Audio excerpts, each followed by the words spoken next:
Look around. You can find cars like these on AutoTrader, like that car riding your tail. Or if you're tailgating right now, all those cars doubling as kitchens and living rooms are on AutoTrader too. Are you working out and listening to this ad at the same time?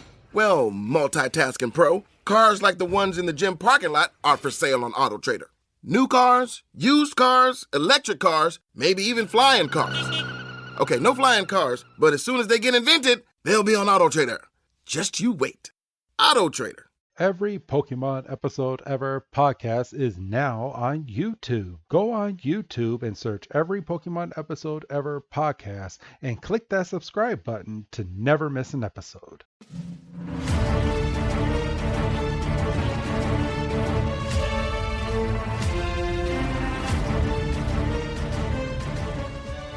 Welcome back, everybody, to another fantastic episode of the Every Pokemon Episode Ever podcast. Or if you've been using our hashtag lately, hashtag EPEEP for short. So I'm not going to sit here and lollygag too much because this is a fine episode. So my name is Wrestling Chris G from Sports Entertainment Breakdown. And on the other line with me as my co-host, he is the cool one with the sunglasses. It's good old Dougie Fresh. Dougie, man, how you doing? I'm the leader. Squirt. But we're getting ready to review the Here Comes the Squirtle Squad, or as it's translated from Japanese, the Zenigame. It's been a week and I didn't even Google Translate. You were so happy last week. I know. You were so happy. You were like, I'm on top of this. I'll be ready. Here it is for people. But it's been a week since they've heard it. You know, maybe they forgot. Maybe they don't want to go back in their podcast feeds. Oh, I'm about to do it right now. Listen. Okay, Zenigame. Okay. Or as it's translated, the Zenigame Squad appears. There you go. So I like the Squirtle Squad better. I like the Squirtle Squad better too. But because sometimes Japan gets us with those titles, and we like the Japanese translation better than we do here. But yeah, I like my good old little Squirtle. Squirt. So what we'd like to do here on the podcast, and you should be used to this by now, but if we have someone that's just joining in, we like to go back in history from when this show first aired. So this episode aired in Japan, June 17th, 1997, and here in the U.S., it aired September 23rd, 1998.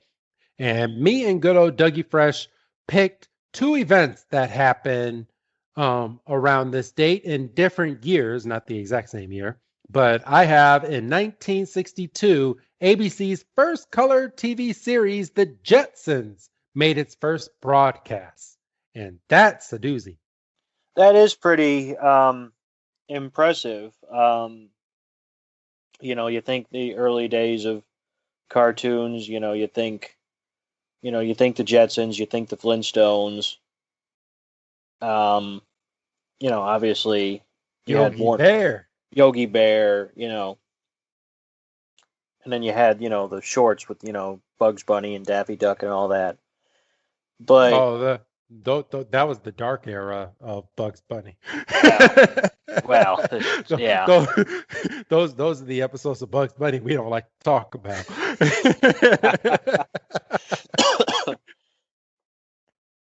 But yeah, I like it, and to be completely honest and transparent, I'm not even gonna lie.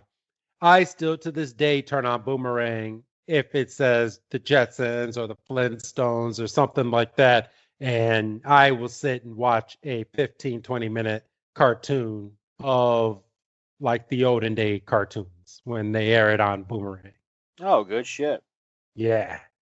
I love me some olden day cartoons, but I got to turn it on when the wife is asleep. So this is probably like around 11 or 12 o'clock at night when I'm still awake and I can't sleep.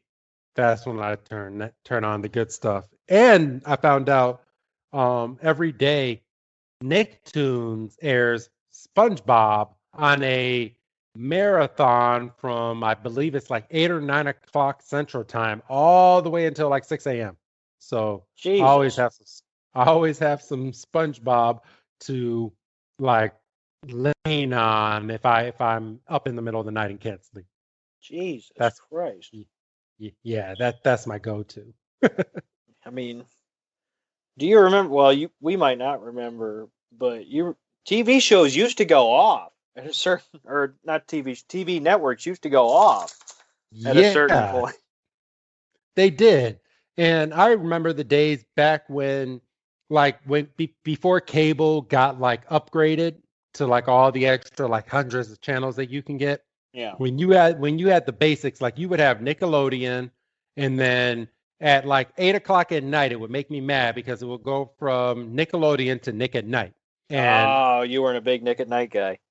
the only thing I would watch on there would be maybe 1 or 2 episodes of Taxi, or I would watch I Love Lucy because I got a kick out of that show. You don't fuck But with the Brady Bunch? I wasn't a big Brady Bunch fan. I mean I seen a bunch of episodes. I wasn't the one that turned it on. My father and my mom are Brady Bunch fans, but yeah, not really my cup of tea. All right. Or your pumpkin spice latte, as it were. Yeah. Oh, I fuck with me some pumpkin spice. Don't even get me started on some pumpkin spice. Yeah, that's a whole nother podcast. But yeah, that's my on this date. And for you, Doug, what do you have for us this week? So on this date in 1994, The Shawshank Redemption begins its run in theaters in the U.S. Ooh, can you kind of tell me what that is? I sure can. This movie was adapted from a story in the Stephen King novella, which is where he takes like 3 or 4 shorter stories and kind of chunks them together. That's a novella. Rita Hayworth and The Shawshank Redemption. It's about a man who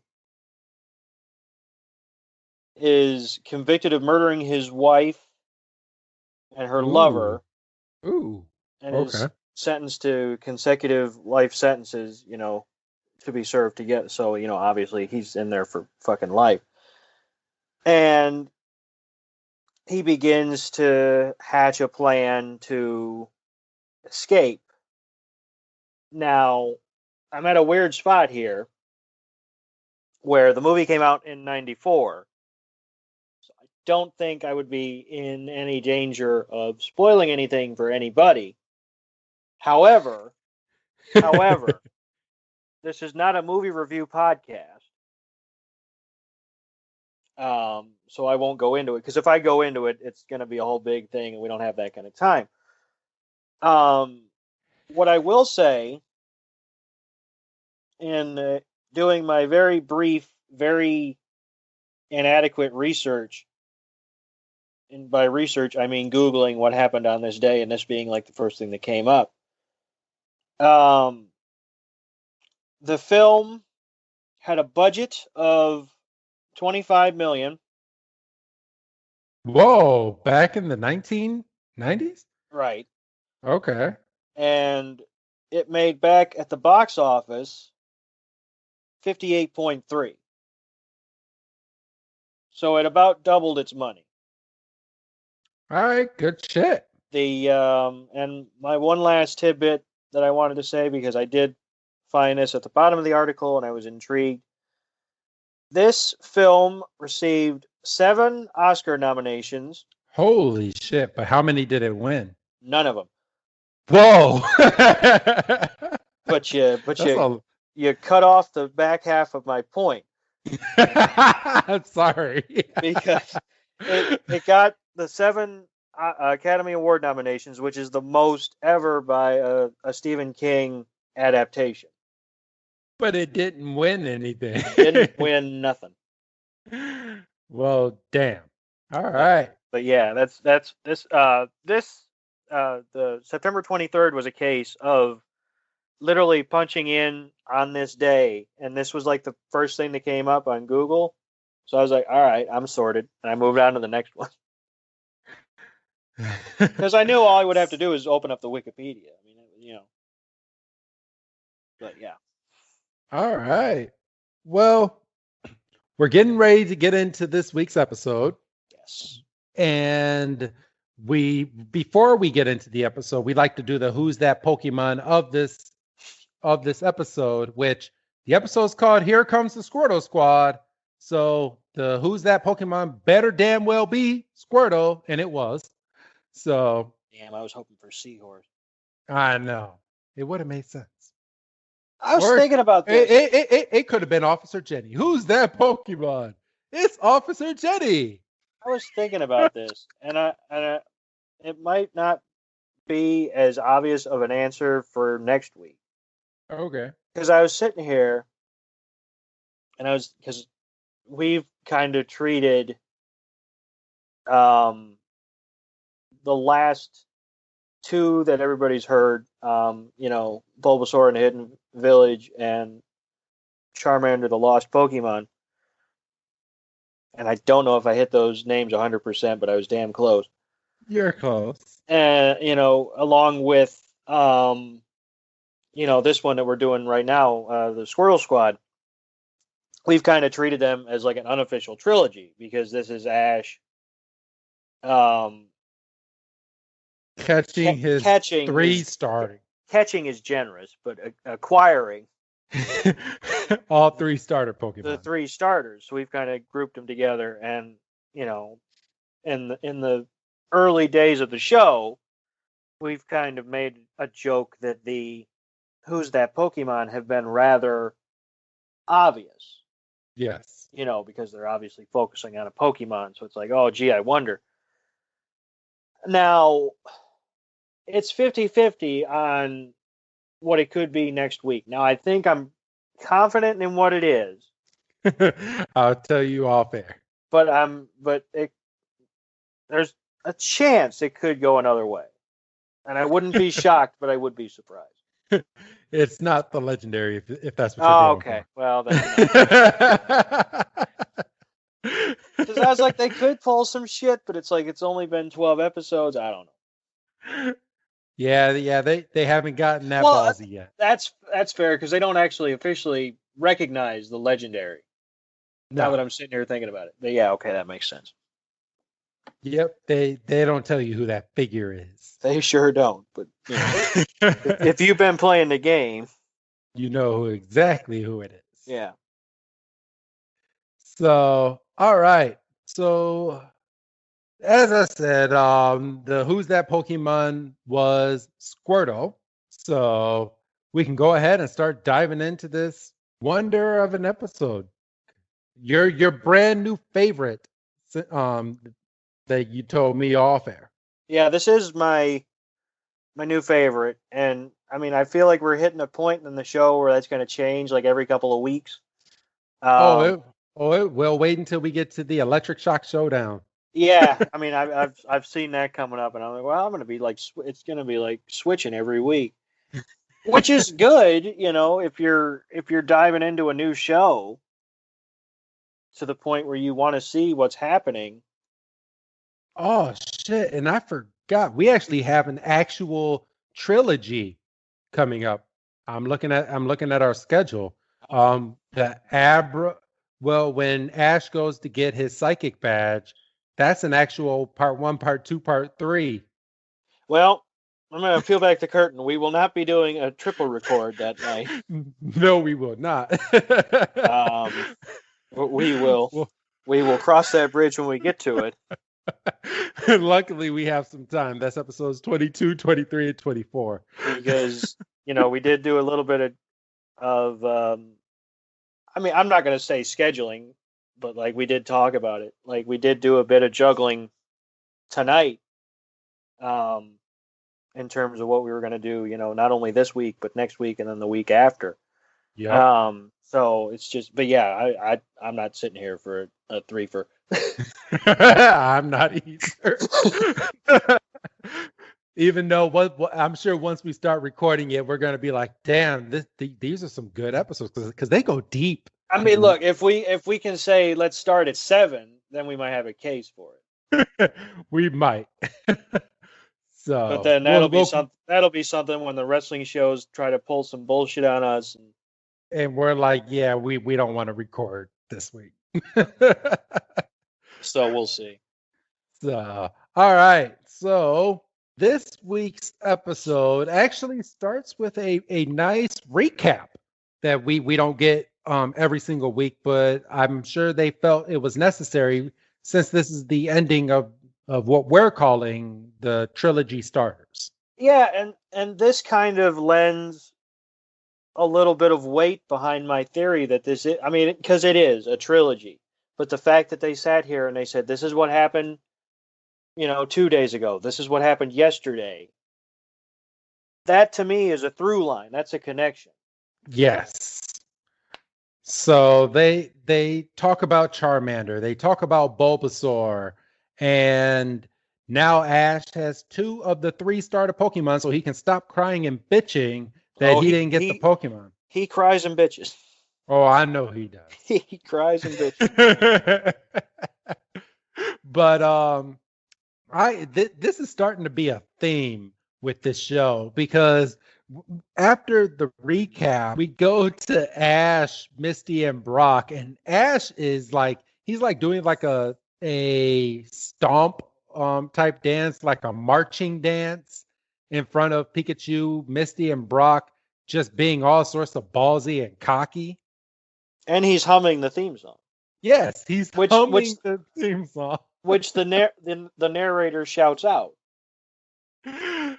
Oh, and he's just happy, but it all comes to an end in just a second because as he's doing his little march, and I blame him on this one because if his ass wasn't stomping on the damn ground, he might have been able to walk over this hole, but he stomps into a hole and then all 4 of them just drop into it. Yeah, but we kind of established, was it last week or 2 weeks ago with Bulbasaur, where these holes are made to the point where if a single Pokemon walks over it, it won't affect it. But although you might have a point because he was considerably ahead of the others. Yeah. Like, and then they caught up to him. When I think it was the Bulbasaur when Pikachu, no, it was Charmander, because Meowth made the crack of, are you going to remember where the hole's dug today? Yeah. Because Pikachu walked over it by itself, but Ash, Misty, and Brock essentially tried to go over it as a group, and I am of the way of thinking that the 3 of them together just made it cave in. Right. And you're honestly, now that I'm thinking about it, you're probably right. That's probably what happened here. But they fall into the hole, and rewind to previous episodes. As soon as this happens, what are your first initial thoughts as to who dug these holes? My first initial thought was they're getting Team Rocket out of the way early today. And they fall in, and then we actually get the intro into the episode where it says, "Here comes the Squirtle Squad." And I had an issue with this hole. Why? It was too long, too deep. Initially, when they fell down it and they were all sitting there at the bottom, it looked like they were just about a hair away from China. Or, maybe America, depending on where you are, on what side of the world you are. But then, they do the title card, and then, they find out that it was the Squirtle because they all peer down the hole. And then all of a sudden, Ash is just popping back up like it was nothing. Yeah. Like it looked like they were going to have to try to rig like a grappling hook or something. Like they were going to have to do like a rope thing, but Ash just popped up. So how deep is this hole? I mean, the hole seemed like it was pretty damn deep, but I mean, maybe he's used to it by now because they've had to climb out of a lot of Team Rocket holes. So maybe he's just a pro and he has that upper body strength now. That's fair. I mean, but I would imagine that the Squirtle dug holes are probably a little better because they look like they might be knowing what they're doing. Yeah.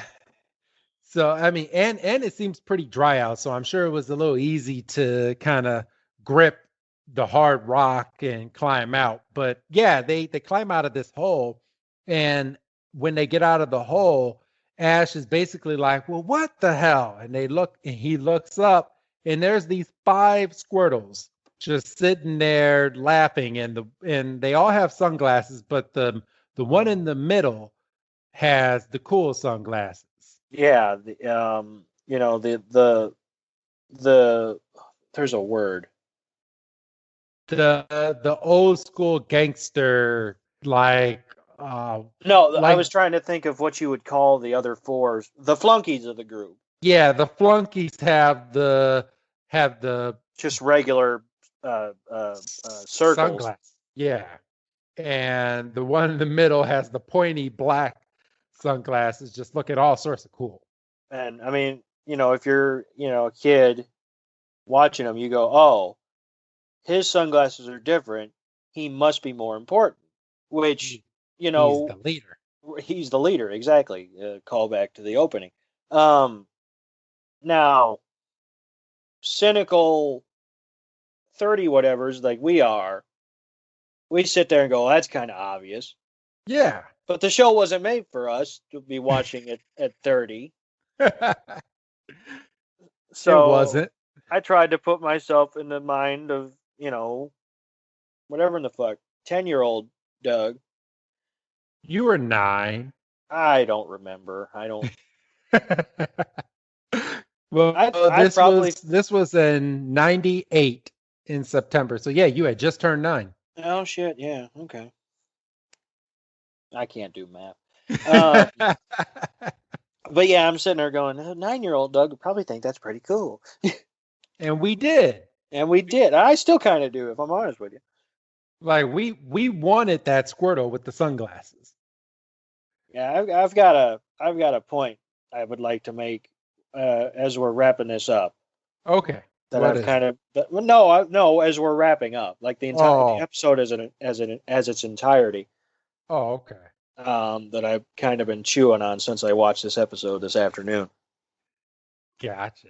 But after he climbs out of this hole, I have a problem with this because it's every single time, but we got to get used to it because he does it every single time. Does he not know what a fucking Squirtle is? That he has to take out his... saying their name. Yeah, they're like Squirtle, and he takes out his Pokedex to see what these Pokemon are. Like, you knew what Pokemon Professor Oak had. Like, this is the 3rd week in a row where he's like, what is this starter Pokemon? Yeah, and, you know, go back to my point about him watching tape and him knowing the starters and him, you know, being shot down 3 times and saying, "Oh, this is the one I really wanted." Like, he knows what they are when he's standing in Professor Oak's lab in his pajamas. Now, I would like to take a second and play devil's advocate for Ash pulling out the Pokédex. Okay. Because it might not be as simple as he doesn't know what it is.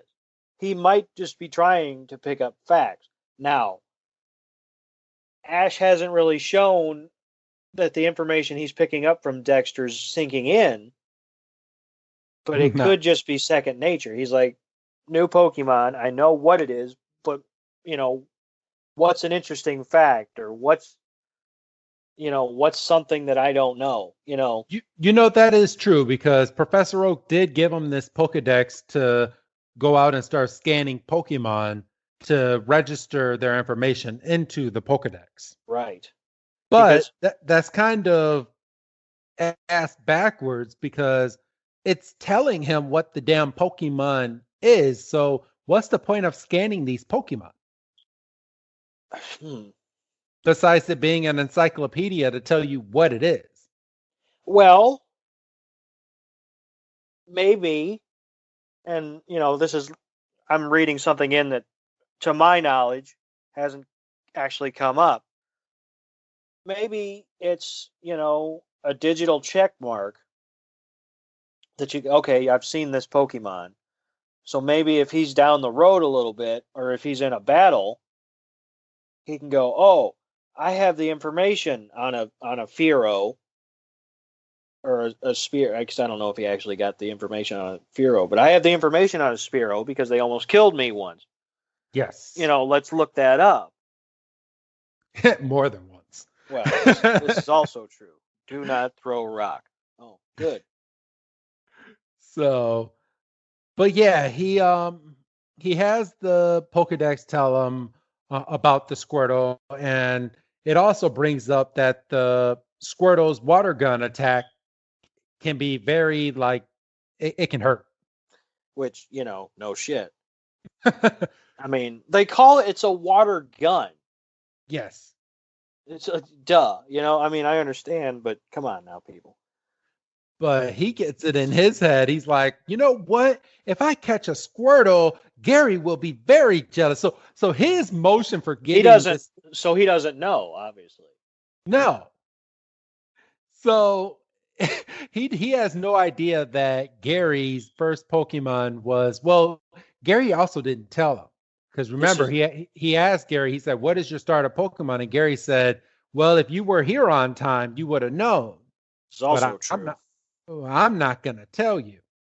So he sits here and he goes, Gary will be very jealous if I caught you, or unless he's thinking in his head, well, I have all the starter Pokemon plus Pikachu now, and all you have is the one Pokemon that you got from Professor Oak, even though Gary's out there just catching all sorts of Pokemon. Yeah, I think Oak even said something like one of the first times he checked in.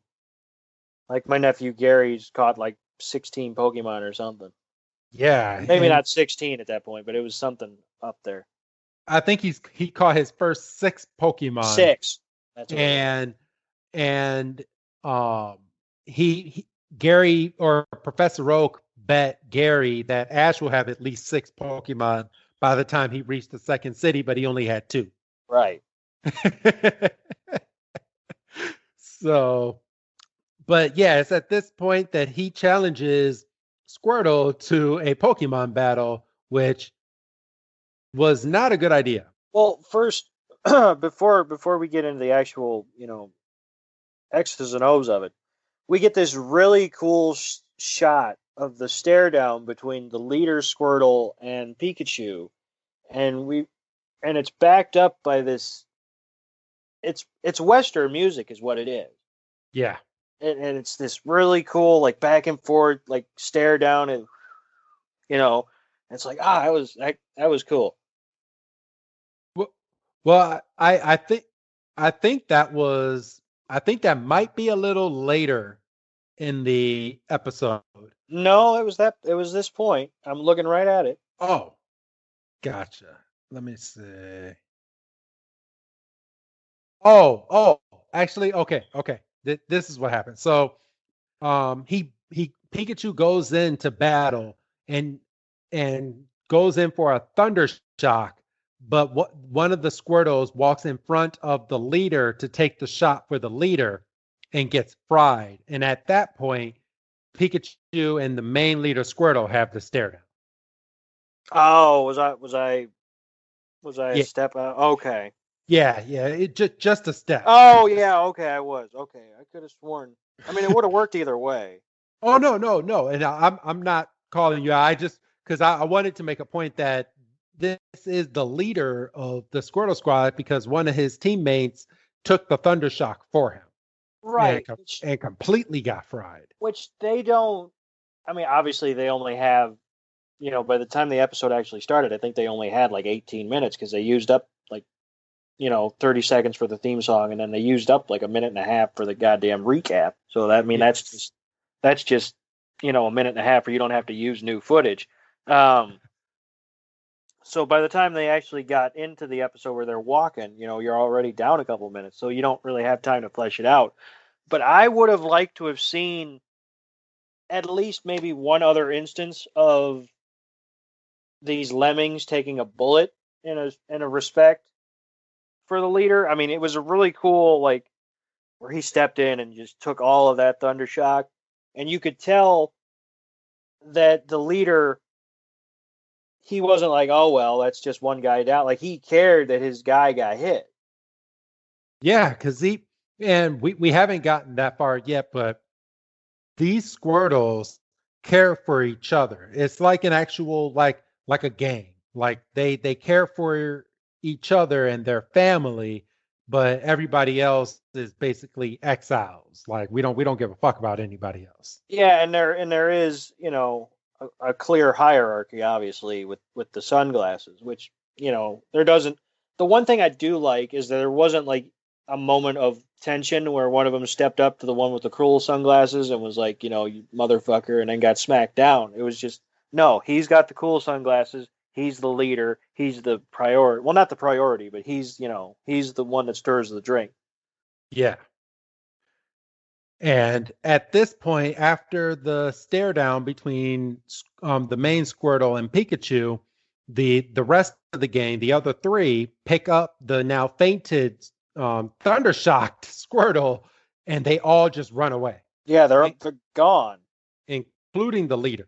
Yeah, I mean, they're all gone, and our main three are standing there just kind of looking kind of goofy, and then we hear sirens, and Jenny rocks up, and she's like, "Is anybody hurt?" And I was expecting them to go, "No, we're all right." I mean, we fell in that hole, which apparently is gone now. Yeah, because she just drives over it. But, well, let's be realistic. She drove around that hole. I don't think that's a wide bike. Yeah, it is. It couldn't. I don't think it. Well, I don't know. It wasn't there when they went back to that shot. No, is what I'm saying to you. And this is the first time we played up, or was it the first? I feel like it's the first time they played up the. Oh, you didn't meet me. You met my cousin. Yeah, because we had that. Actually, no. This would be the third time because he. No. Yeah, well, this isn't. It's the third time it's come up, but this is the first time somebody's like, "Oh, here's fucking proof." Yes. So she pulls up and he goes, "Oh, Officer Jenny," and she's like, "Do I know you?" And I'm gonna throw out, and I saw this on Twitter from someone else that watches Pokemon, and I'm gonna throw it out there. And once I throw this out there, it's gonna stick in your mind. So, someone actually found out how Brock recognizes the differences between each Officer Jenny. Okay. So each Officer Jenny on their hat has a different symbol for the city that they're from. Ho.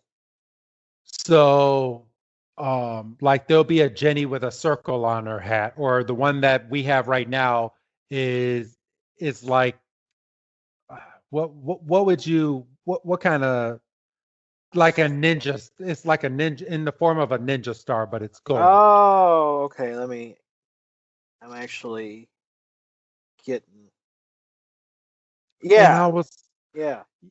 And I'm sitting here and I'm like, huh. I was like, that's actually pretty. That's a really good catch. And they don't ever say this in the series at all. Like Brock is asked multiple times in this series, how can you tell the difference between them? And I'm gonna have to look up after we're done with these recordings to find out if there's a difference between the Nurse Joys, but at least for the Officer Jennies, they all have a different symbol on their hat. Well, and that was going to be my next question. Like, is there like an aha moment with the Jennies? I mean, that was going to be my next question. let's see. I can actually look this up. But so we're back at the not back at. We're at the station, and Jenny's like, "Oh, this is a horrible gang we've got going on." And Misty's like, "Well, I've never heard of a Pokemon gang." And Officer Jenny kind of puts out there that it looks like it's these gang of abandoned Squirtles, and they go around just causing havoc and stealing from anyone in stores, and they just put graffiti on walls, and they're just reckless. Which brings up the question, and we touched on this last week: Pokemon ownership. Yeah. You know, she says abandoned. She doesn't say why, because it would have been easy to just have them just be a gang of wild Squirtle. Hush. Good old Dougie dog. But yeah, it would have been easy to make them just a gang of wild Squirtle. Yeah. But no, these are abandoned, which again, how does a Pokemon become abandoned? You know, because we saw last week the idiot tried to come back and claim the Charmander. Yeah. Like, you know, I mean, it doesn't, to my knowledge, it doesn't happen, but what's to stop the owner of the Squirtle come back or to, come after Ash one day? Yeah. I don't think the owner really cares at this point, because how would Ash know unless Squirtle actually recognizes its former trainer? Right. So, but yeah, so Officer Jenny goes through this whole spiel about the Squirtles, and Ash starts feeling bad for the Squirtle along with Brock and Misty. And from there, I mean, we cut to an outside view of Team Rocket looking in from a hill. And they're hungry. Yes. And James brings up pizza, which I know couldn't have been the actual line in Japan. No, it probably wasn't. But I mean, they had to Americanize it and make it to where it's something that we would enjoy. Well, I understand, but it's just one of those moments, and we got another one. Well, maybe not so much, but this one definitely was like they didn't say pizza. I know they didn't say pizza.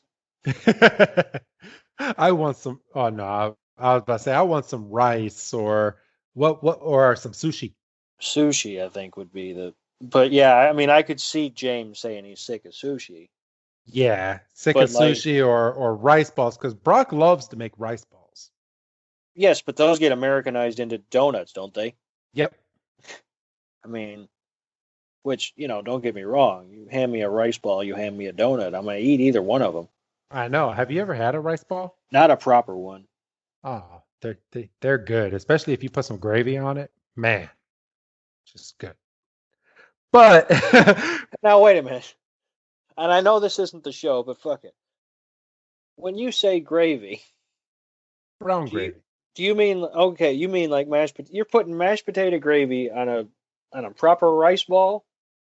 I fuck with me some brown gravy on any type of white rice. That's my shit.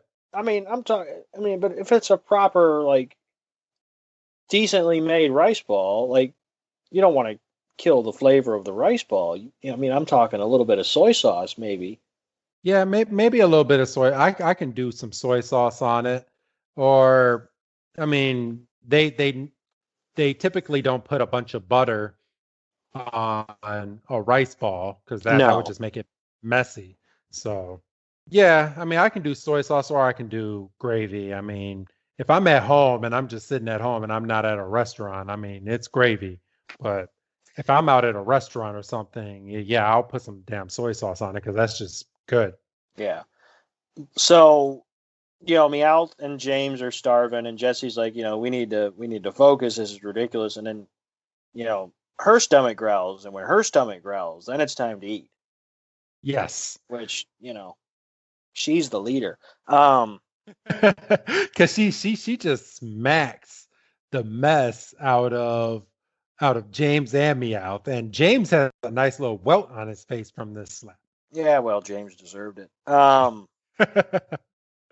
So they pull out a picnic basket, which came out of nowhere. Well, yes, but it's a cartoon. And they take one step back, and it's revealed that they are surrounded essentially by the Squirtle Squad. Oh yeah, and they're ready too. And this is when the episode just starts getting funny. Yes, because Meowth has to play translator, basically saying, give us your food or you're going to regret it. And well, hold on. So, I mean, yeah, he plays translator, but why the hell did when they fell into this hole, Doug, did they not fall into the hole prior? Yeah, I don't understand that. I mean, I figure, why, how does Team Rocket not fall in a hole, but the protagonists do? I was a little, but maybe we figure, we put them in enough holes, we're probably going to put them in some other shit later. So, but yeah, Meowth likes to play translator, and then they all fall into a hole, and the Squirtle Squad starts laughing, and then they walk over and they just take the picnic basket and just start chowing away at the food.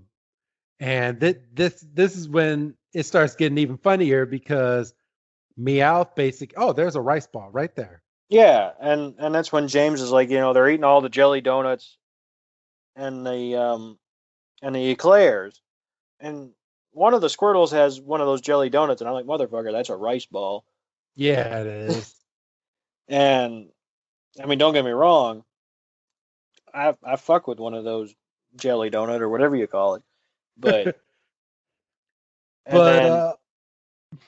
then Meowth just starts talking to the main Squirtle, saying that these are not he's not a Pokemon to them, but that they're basically following him, and that he's the good Pokemon, and just starts just scratching and kicking the fuck out of Jesse and James, telling them, "Oh, just go along with the plan. Just go along," trying to get the Squirtle to let him down so they could trust him.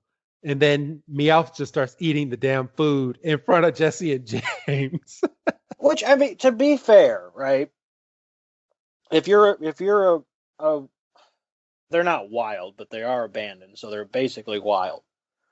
So if you rock up and you see, and you must understand English, because we can see that Ash can communicate with these. He can communicate with Pikachu. He can communicate with these other Pokemon.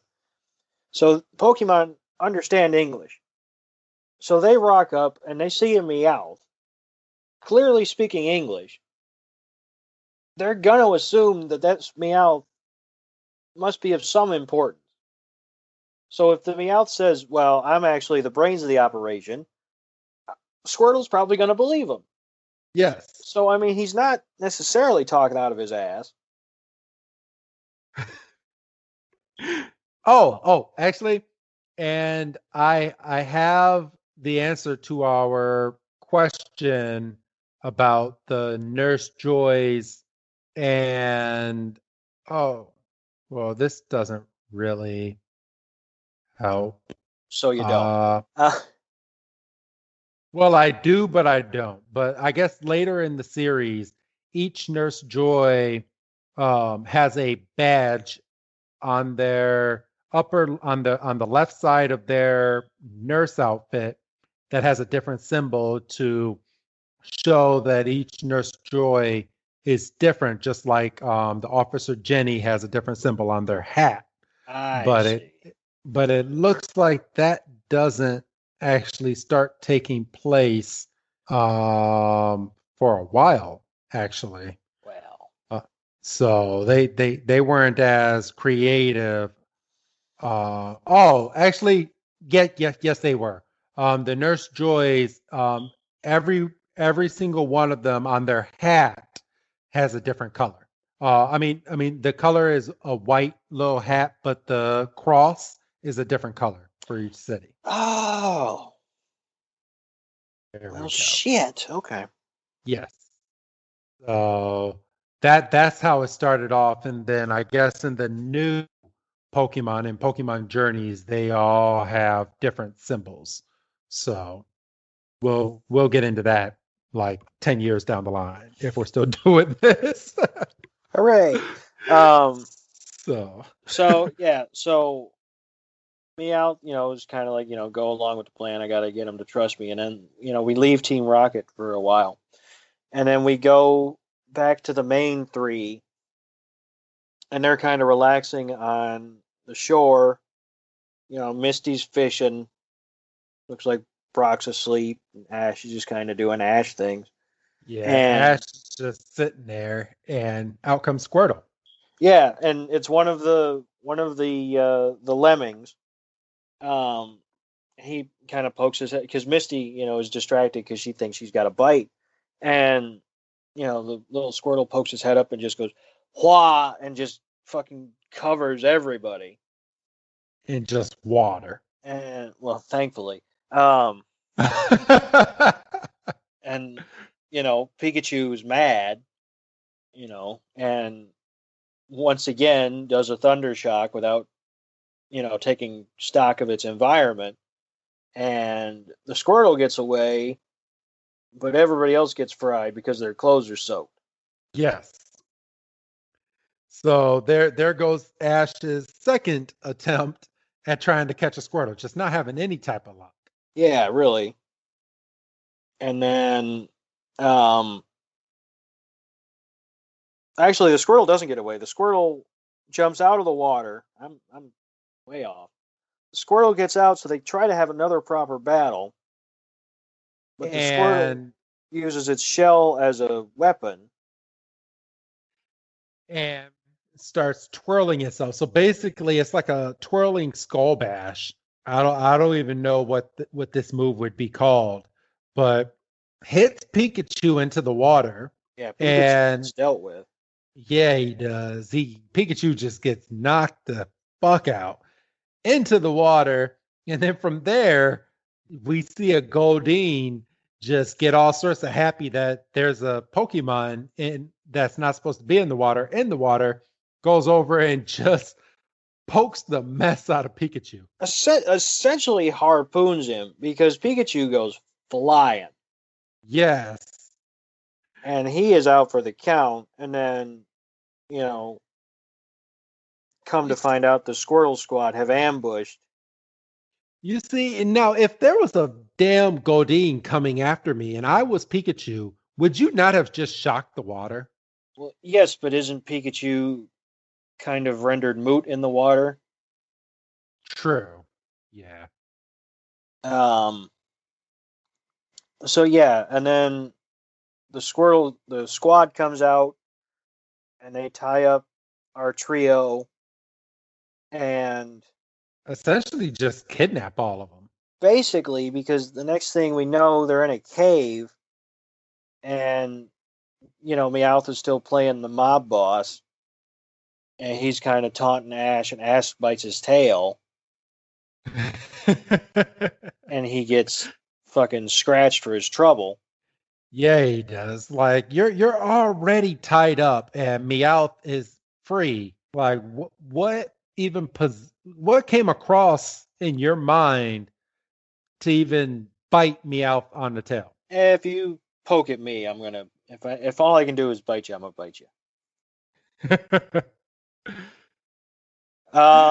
But Meowth did kind of deserve it because Meowth took his tail and was poking Ash in the face as he was talking to him, and Ash was just like, you know what, fuck it, I'm gonna bite you, and just bit the mess out of him.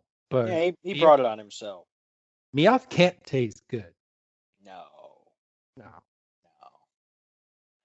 no. And then we pan over and we see Pikachu really did get knocked 6 ways from Sunday, and because it's in the cage and it's just not doing great, and Brock is like, we need to get some Potions. potion for Pikachu. Ash goes, potions? And he goes, yeah, they sell it at the store.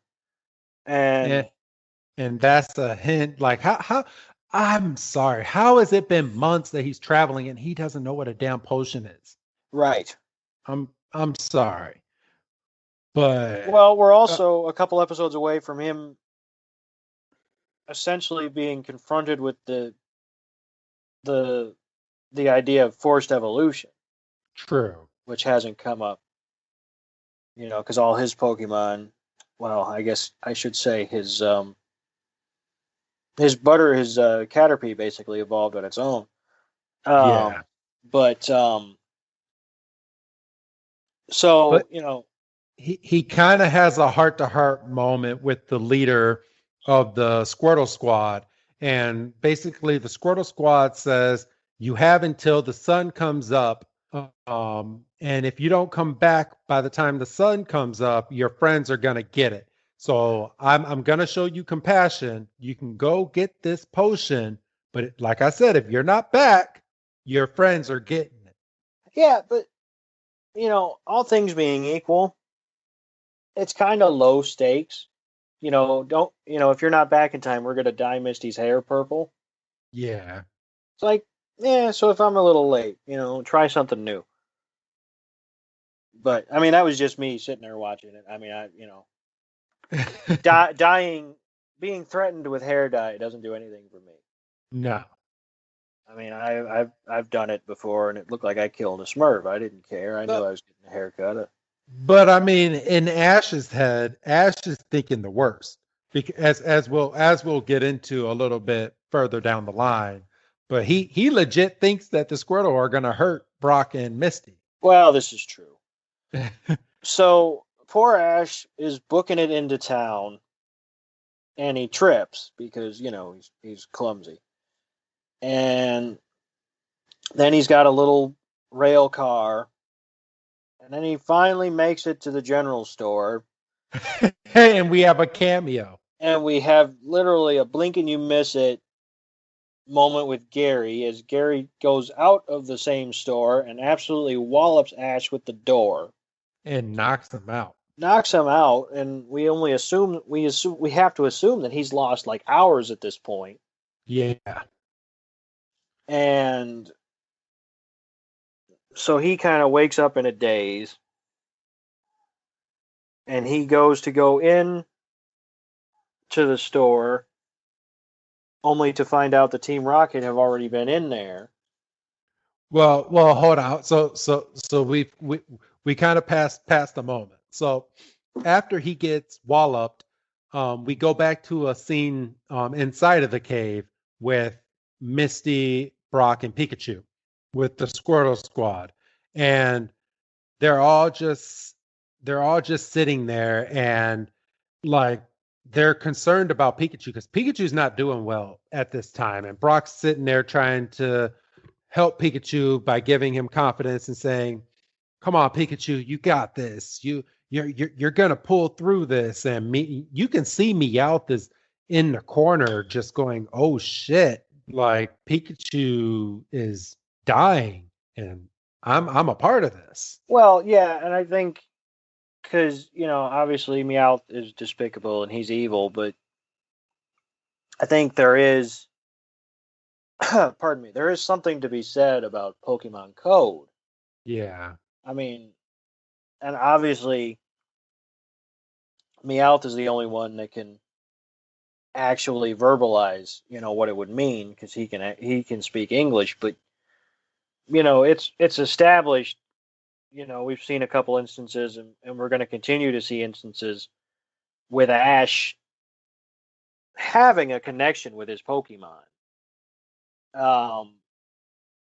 We've already we saw it in the first episode, for goodness sake. Yeah. But yeah, for Meowth, who is evil, but he's a Pokemon first. And he has compassion for other Pokemon. Right, and we saw that, even the leader of the Wild Squirrel Squad eventually let Ash go when he saw that, Pikachu's plight was weighing heavy on him. You see tears, the emotion's real. Yeah. And then we cut back, and this is the part that you were getting into. So Team Rocket now comes into the Pokemon shop with a damn bazooka. Right. Ice guns. Yeah, ice guns, but it fucking looks like a damn bazooka. And they robbed the store of, I can only remember dental floss. What else? Give me one moment. I have a problem with this. Okay. So there's an episode of Pokemon that got banned for the use of guns. Okay. So Jesse has a damn ice gun. James has a fucking gun, like a legit, just fucking gun. Well, what kind of gun is this? What would you? An automatic. He has a freaking automatic. Well, I mean, the episode that got banned, I think got banned because Ash got directly threatened with a gun to the face. I mean, obviously, freaking James standing there with an automatic isn't great. And, Jesse sitting there with the bazooka isn't wonderful either. But you can tell that they're not out to hurt people. They're just out to cause panic. Yeah. So they robbed the store. So you remember the dental floss. Let me hear what they else they got. Oh, they got flash powder and dental floss. Flash powder, yeah. And they say, what's the flash powder for? Well, you want to get rid of the Squirtle, don't you? Well, yeah. What's the dental floss? Well, that's for our teeth. I got a chuckle out of that. And then at that point, that's when Ash wakes up. And he goes in, not knowing anything about anything. And they draw on him. Yeah. And he's like, well, wait a minute now. I'm just trying to get some potion for my Pokemon. Okay. How did this make the cut, but the other one didn't? They pointed guns right at Ash. This is true. Fucking shotguns. This is true. I'm sorry. This is just blowing my mind. Rewatching this and going scene by scene. I don't have an answer for you. I do not have an answer for you. Yeah, he walks into the store and he gets 4 shotguns just pointed at him, and Ash just puts his hands up like, I'm not here to rob you, I swear. I have a sick Pokemon. I have a sick Pokemon. I gotta help. And then Officer Jenny just happens to be around the corner and goes, well, he's not with them. And then, we do a fucking quick cut to Ash on the back of the bike. Officer Jenny's bike saying, fucking floor it, And then, we come to find out, of course, the bridge is out, which is something we did kind of skate over. It was part of Ash's journey. Yeah, he was going back. The bridge snapped and he got hit by a Godine. Yeah. The same Godine that hit his Pikachu. Has to be, because again, Ash went flying. That Godine should be a fucking Seeking. So we, yeah, it would be. I had to think about that. So then, because we can't go through the main entrance of the cave, we have to go around and find the secret entrance. Yep. Because because this is Pokemon. Yes, and we've got a couple more minutes to kill.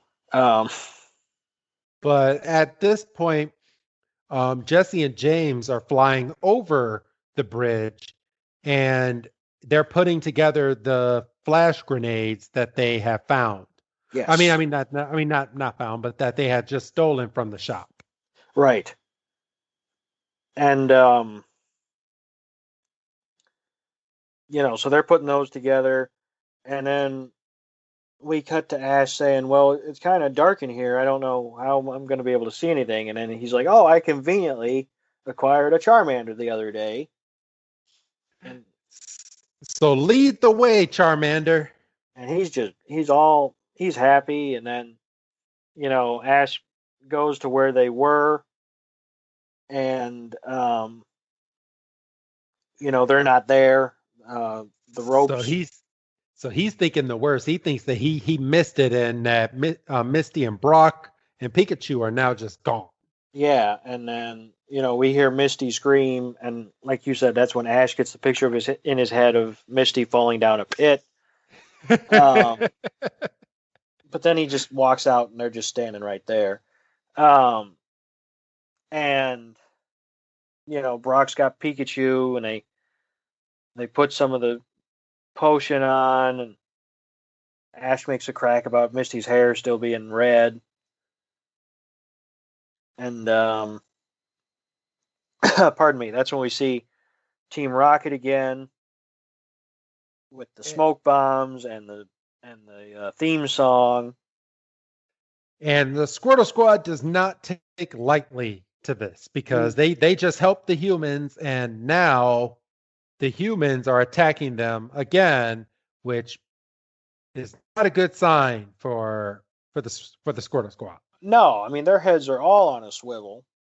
They're like, wait a minute, we just helped you. Like, as soon as we help you and we're the good guys for once, you're gonna throw grenades at us? So in all the chaos and all the explosions and the rocks falling and shit, Meowth swoops down and picks up Pikachu. 4 of the Squirtles and Misty and Brock book it into an opening in the cave. But the leader gets left behind. Because the leader is on its back. And Ash, being goddamn hero, Mr. Saves the Day, Mr. John McClane, says, "I will save you, Squirtle," and he dives on him to shield him from the blast. And that's where the leader gains full respect for good old Ash Ketchum. Complete respect. And the leader then all of a sudden turns into Rambo with tears streaming down its face as he carries Ash away from danger. And up onto a ridge. And Ash basically caught him in that moment, because Ash tells him to do water gun and he does it. For real. But I mean, we're not doing it any justice. Like, he lifted Ash and was dodging all of those bombs like a G. Like Big straight, like just straight up, just picked up Ash like, I got you. I know you can't walk right now, but I got you, and just bam, bam, bam, left and right, just dodging all of those grenades. I mean, you might as well have played the Terminator music, because he was just fucking booking it. And the Squirtle's water gun pierces the balloon, and Team Rocket blasts off again. And when they start going away, they drop Pikachu, which conveniently they drop him. Yeah, right. And Ash runs out and just grabs Pikachu in his arms, and then gives Pikachu the potion. And Pikachu. Oh wait, oh no, not yet. He got a little bit of it. Yeah, but the grenades that we were just going over have now caused a forest fire. And the Squirtles basically band together put the fires out. Again, Officer Jenny is just conveniently there again. Yep. Names the Squirtle Squad the firefighters for the town. Yes. Gives them little jackets and shit. It's adorable. And the leader is front and center in the picture, and everything looks to have worked out perfectly, and our heroes are walking away, and the leader catches up to him, and he's kind of standing there. And Ash just turns around and basically is like, "Do you want to come with us?" And Squirtle takes his sunglasses off and just starts running towards Ash. Well, you can tell he's a little misty-eyed, and again, he doesn't have the sunglasses. The sunglasses are gone. No. Like, he takes them off, and they're like, it's not like he takes a minute to put it in his shell. Like, he takes them off, and they're gone. Yeah, and I said this off air, and I can't remember if I actually said it on air at the beginning, but this is one of the episodes of Pokemon that they have made callbacks to at least 2 to 3 times later in the series, and Squirtle still has those damn sunglasses. Actually, there's 2 more callbacks I know for sure, because there's a callback when he's in the Pokemon League, and there's a callback when Ash needs help at a later time. So yeah, he still has. I think I've seen one of those. Yeah, he needs help, and the other Squirtles are. I mean, they're still there, and they haven't evolved yet, which is not right. It's not right, but they haven't. Well, I don't want to tell the full story, but they haven't evolved because a Squirtle is faster than a Wartortle. So I see. Yeah. So I mean, I'll just leave it at that. And Squirtle can do a little bit more because it's a little faster. I see. So yeah, the end of the episode is Squirtle jumping into Ash's arms, and Ash says, "I've caught. Looks like I caught another Pokemon," and Misty fucking has a fucking heart attack.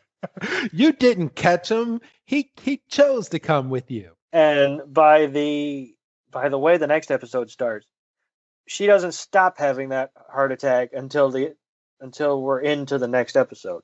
Yes. So I brought up something that I mentioned I was going to bring up at the end of the episode. Okay. So obviously it makes sense, plot wise and just for the longevity of the show, that the leader goes with Ash. Yes. However, wouldn't it make sense that the fella that was tormenting him in the water, the one that fucked with Misty's fishing line? Yeah.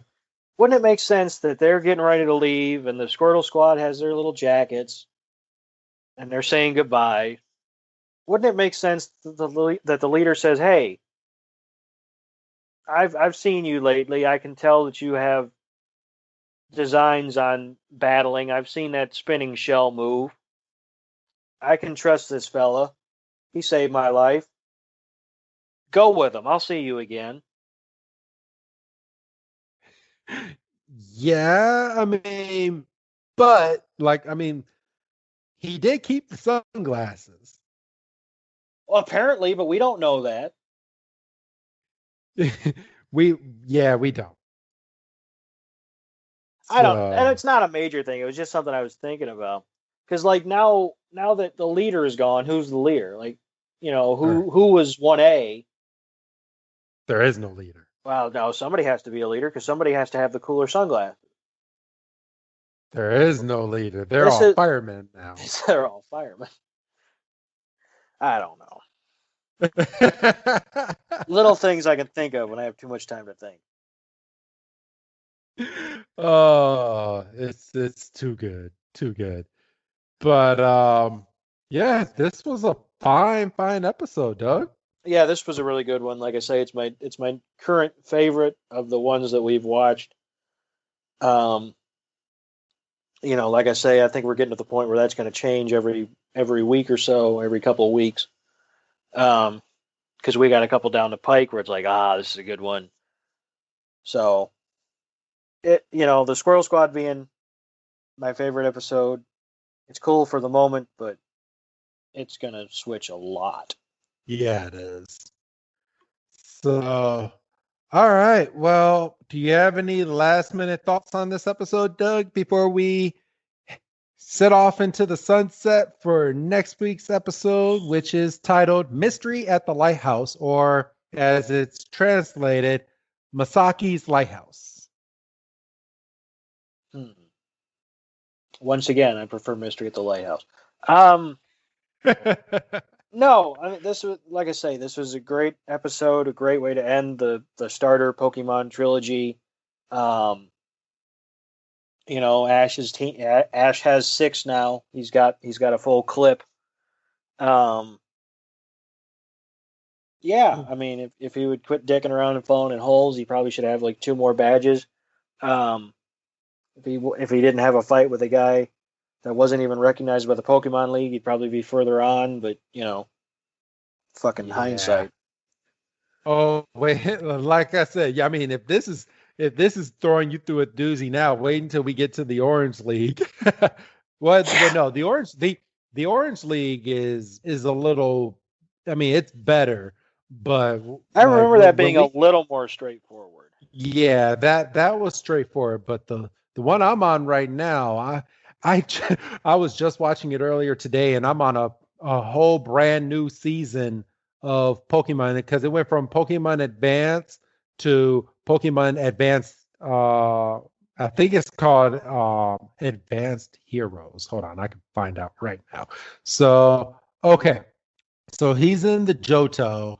So it goes Johto League, the Johto Journeys, Johto League Champions, Master Quest, Advanced Challenge. Oh shit, this goes into Advanced Battle. Like all of that is in the Johto. Yeah, there you go. So they were literally in the Johto from 2000 all the way until well, fuck, it looks like all the way until 05. They were there for 5 years. Damn. Yeah. Holy shit, I'm just putting that together now. I'm really hoping Advanced Battle is something different.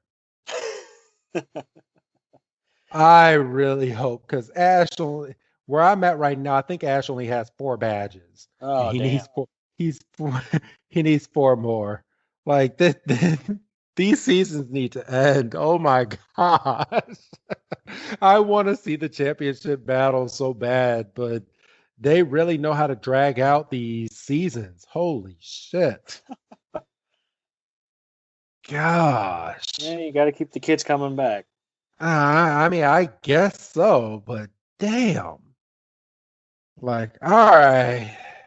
Okay. Oh, no. Actually, no. I'm wrong.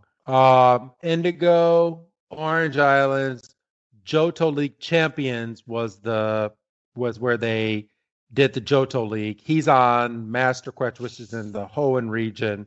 Okay, so now I'm on the 3rd season. Okay, there we go. I had a brain fart.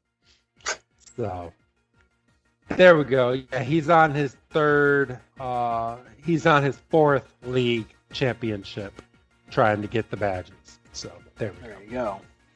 Well, all right. So you ready to wrap this episode up, Doug? I think so. All right. Well, then say goodbye, Doug. Goodbye, Doug.